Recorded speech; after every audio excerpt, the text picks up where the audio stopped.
ஜோதிட சொந்தங்கள் அனைவருக்கும் வணக்கம். நேற்றைய வீடியோவில் ராசிகளுடைய பெயர்கள், நட்சத்திரங்களுடைய பெயர்கள் பற்றி பார்த்தோம்.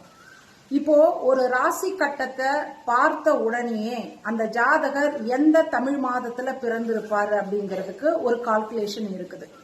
அதாவது சூரியன் பயணிக்கின்ற கட்டங்களை பொறுத்து ஒரு ஜாதகர் எந்த தமிழ் மாதத்துல பிறந்திருப்பாருன்றத மிக சரியாக கால்குலேஷன் பண்ண முடியும்.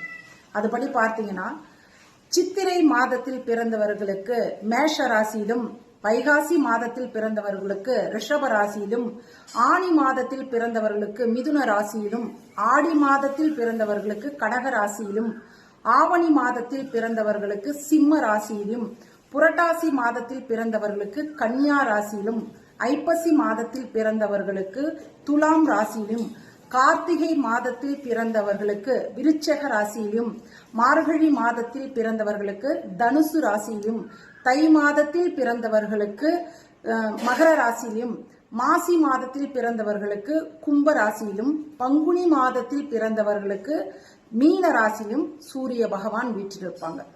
இப்போ இந்த கட்டங்கள்ல சூரிய பகவான் இருந்தாங்கன்னா அவங்க எந்த தமிழ் மாதத்துல பிறந்திருக்கிறாங்கன்றத என்ட்ரி போட்ட இடத்துல நம்ம பார்க்கணுன்றதே அவசியம் இல்லை. சூரிய நாராயணன் பயணிக்கக்கூடிய இந்த கால அளவுகளை வைத்து நம்மளால மிக சரியாக சொல்லிட முடியும்.